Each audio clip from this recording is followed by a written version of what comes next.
Mr. Riedel, how's it going, man? Good. How about yourself?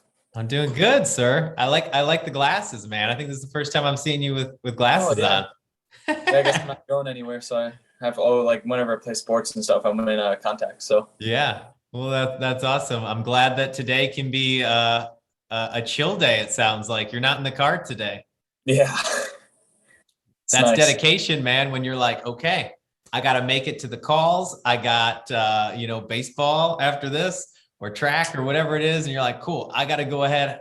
I got to get to that class and then hit whatever it is you got to afterwards. So I'm glad that we could jump on here, Joe, because you are coming up right to that midway point, and I always like to connect with any of my students to kind of figure out, hey, where are you right now? Where did we start? How's things going? What are you thinking of the course? And that sort of thing. So I'm hoping maybe we can kind of ask a few questions, kind of get your feedback and figure out where you're at. Sound good? Yeah, Awesome, man. So fill me in, Joe. Before you started the course, where were you sitting with your ACT? I think I was at like a 26 or 26s and 27s Okay, so across kind the of hitting board. that composite somewhere around there. Yeah, Yeah. actually, I think composite was a 28 because my reading carried it up. Yep. And that happens, right? You have different fluctuations in the score. And at that point when you were like sticking right around that 27, 28, were you happy about that at that point? I wasn't happy, but like that I haven't I had like before that I did no like practice or I did a little practice but not like much. But Mm-hmm. like I knew I could do better. Yep. And I think Yeah. that's the first thing, right? Is to realize, okay, I'm here. Can I push a little harder? Can I learn a new skill? Can I take it to that next level? So now, let's say, because you had your 2 weeks of your independent study, you've had your 4 weeks of working on English and reading and science, and now we're diving into math, starting to get into like the heavy stuff. How are you feeling now after you've kind of learned a lot of the skills and you started taking some of the practice tests? I'm feeling really good. I really like I feel strong like my base and I feel like I just have to get like these itty bitty small things left to like clean it up. Mm-hmm. What do you think was the most beneficial part of helping you kind of clean up those things? Was it the video modules? Was it the online group classes? What do you think it was? So for it was different for like different subjects. Like for English, it was definitely the videos because I just needed to hear those rules over and over again. Like I Mm-hmm. watched the comma rule like that video like 3 or 4 times. Good. And just like getting the practice tests was nice for English or not English, I'm sorry, reading, just to like get those reps in and stuff. And that like reading and science are pretty much the same for me. I just need to get more reps and used to it and stuff. Mm-hmm. Yeah, and I think that that's really the key is to realize, what, there's a difference between knowing something and mastering it. Have you found that to be accurate as you've been going through the program? Yes, yes, because I felt like, oh, I knew my English rules pretty well, but now I really got like a good handle on them. Mm-hmm. Do you realize why I love having the program and having, when it comes to you and Haley and Natalie all in the same team, right? You might be strong in an area and maybe, somebody else might be struggling in English.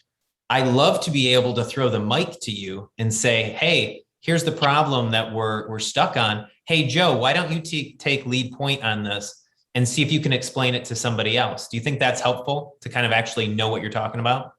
Yeah, yeah, it's nice. It keeps you on your toes and like it's being able to like hear it, not just like me explaining it, but like someone's explaining something to me here from like a different perspective. See, oh, that's how they're thinking about that. That's nice and stuff like that. Mm-hmm. Absolutely. Absolutely. So, when you think about, um, the English section, like particular, I would say, out of the rules that we learned, let's say the big picture rules, the grammar and punctuation, or some of those rhetorical skills, what were the ones that you were having the most trouble on? Do you remember? It was the grammar and punctuation by 100%. Like I was missing like 15 of those, and then like Mm-hmm. the other section. So it was just like, yeah, I think that that's interesting that, once you figure out what category of problems that you're missing, you can really zero it in and you start to realize, you know what, this English section is just built up on the same thing over and over and over again. Once you figure out what to look for, you're in business, right? Now, explain this to me, Joe. Is it only about figuring out what works, or is it also about figuring out what doesn't work? Oh, or what doesn't the work. ACT is like trying to trick you with? Yeah, because if you can see that, like, there's the one that really stuck with me is if I see two answers like that are similar, I can knock both, or or that are the same, I can knock both of those out, and that's a nice like instant boom. Now you're down to two answers, and it's just nice. Yeah, absolutely. And does that cross out method help you quite a bit? Yes. Whittling it down, right? Mm-hmm. And I think that that's the thing that a lot of students, have you ever heard this, Joe, where they say, oh, like, don't mark up the test. That takes too much time. You just want to rush through it. Do you think that works? Or is that counterintuitive? Counterintuitive. You may finish with 10 minutes, but it's like so many mistakes left behind you. Mm-hmm. Absolutely. And I have somebody trying to pop into our session, but they're not supposed to be here. So I'm going to keep ignoring that. But yeah, so, when you think about the English section itself, Joe, I think you started to realize that focus was such a big part of that test, right? How they ask the question and us isolate. And we've talked a lot about like your active engagement techniques using your pencil to really help your eyes focus on what you need to look at. Is it very similar in the science section as well? In terms of like looking at the question and saying, oh, here's the pieces. What's your thoughts on that section? Because you were doing really well, man. I think on your last two tests, you got like a 36 out of 40 and a 38 out of 40. Yeah. Yeah, I'm very happy though. Like it was coming down that last passage. I had like the timer next to me and I peeked over and it was like, oh boy. And I was like flying. Yeah. I still managed to do well, but it was just still like, I do need to work on my timing still because I should finish with a couple, like 2 minutes, right? Is that what you said? You would think, honestly, even when I'm taking it, there comes a point where I'm like, okay, I only got 7 minutes left and I got like at least a passage to do. And I'm like, okay, am I going to read all this? Am I going to go straight to the questions and find that? You start to adapt. You start to learn that, there's a little bit more content than you do have on time. And so you just get really good at adapting and saying, oh, okay, I'm down to the wire. How do I find the easy questions first that are going to be like, oh, just go to the graph? Very much like on the reading section, we talked about how there's local questions, and those are typically the easier ones, right? So if you come down and you're in a crunch, don't panic. Just say, okay, I've been here before. How do I take advantage of the time that I do have? I don't want to spend time on the hard problems. I want to isolate the easy ones and get there first. Does that make sense? So, we've talked about English and reading and science, and now we're going into the math section, right? And we're only a couple lessons in, Joe, but what did I preach the other day? What was the main thing that, a lot of students mess up? Do you remember? The fundamentals. The fundamentals, man. I swear it comes down to basic arithmetic in so many cases that we're thinking the ACT is this massive, complex thing. But you know what? It's very simple. Half the time, it's a very simple question with a very simple way of handling it. But if we try to do it all up here, it all gets lost, right? And the same thing comes back. You got all those people, all those other instructors that say, don't write anything down. They're not grading you on your work. You should just put an answer down.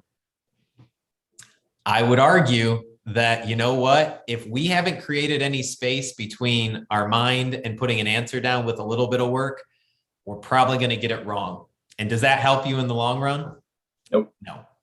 So am I asking you to do 20 calculations and they got to be beautiful and print them off and send them out? No, I'm asking you to write out the equation.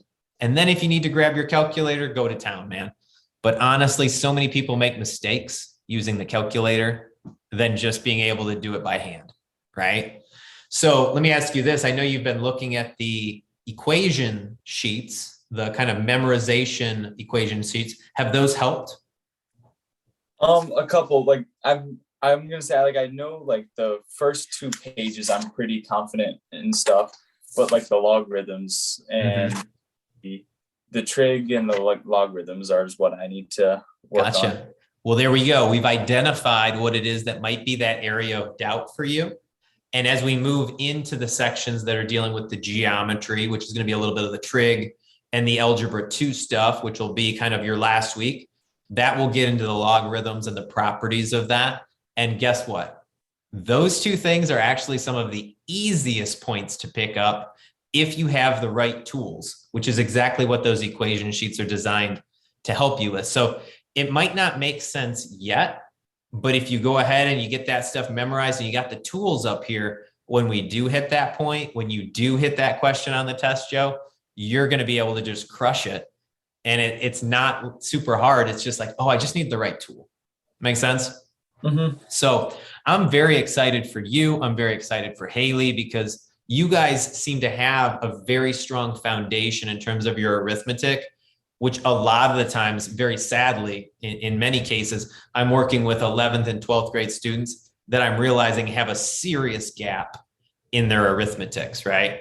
So that's one reason why I'm starting to develop another program that's actually even just geared towards the math so that people can get those skills and then move into the program that you're in so that it's like, oh, I know all the math. Now I just have to attach it to the ACT questions, right?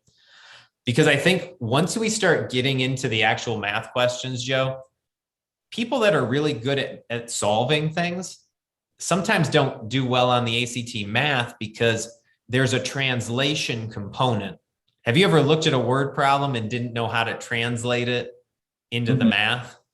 That's what the ACT is. And a lot of people are missing that gap. So that's what you and I and Haley and Natalie are going to talk about here over the next 3 weeks is how do we translate that math language into the math equations that we need in order to solve many of those. Does that make sense? Awesome. So, I'm curious, Joe, if you had a friend or a relative or somebody else that you knew that was like sitting around, whether it was a 20 on the ACT or a 23, or for your case, a 27, what would you tell them the key is to like elevating their score? Big question. There might be multiple things, but yeah. We'll see. If I had to like just find, I'm not even sure if it's, can you get practice tests like online for free? You can find them. They are out there. I would say just take as many practice tests as possible. Because that I think that's really helped me a lot. And like being able to watch the videos, well, the videos they might not have access to, but those are nice, like seeing, oh, that's how I do that, or oh, that's what I need to look at and stuff.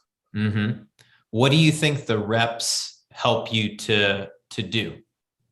Like getting all those reps in, what's the benefit? Well, so I can like, if I like do make a mistake, I can see it and go and not make that mistake the next time. And it just exposes me to more variety of problems. I guess the ACTs are the same types of problems, but like, it's still nice to see and like, see, oh, I've seen this before. This is how I do it. And then I can do it then, or like, and then, like I said, if I do get it wrong, I can just watch your video and then boom. Makes sense. And you hit on the key thing there, Joe. You said, I need to learn from my mistakes so that I don't make the same one again. And I think that that's usually the gap that people are missing, right? Because what if you just go take practice test after practice test after practice test and you don't grade it? You just go take it. You don't learn from your mistakes. Are you making any progress? No. I think we got to realize it's taking the test and learning how to take it is step one. Grading it and actually getting an idea of where we are is step two. But then we got to do that third piece, which is, you know what? I need to diagnose my mistakes and learn from them, right? Whether that's you doing it on your own or you being able to kind of watch the video and see, oh yeah, that's what we did. I always tell you, right, that I want you to try and diagnose on your own. Mhm. because that's helping you become a problem solver. Would you agree? Yeah. If I just gave you the answer, again, the solution videos are there as that supplement. But you know what? Solving it on your own and being like, oh, yeah, that's where I screwed up. That Mhm. gives you that, I don't know, that fulfillment to say, oh, if I could figure out that mistake, why can't I figure out this one? Why can't I figure out the next test? Does that make sense?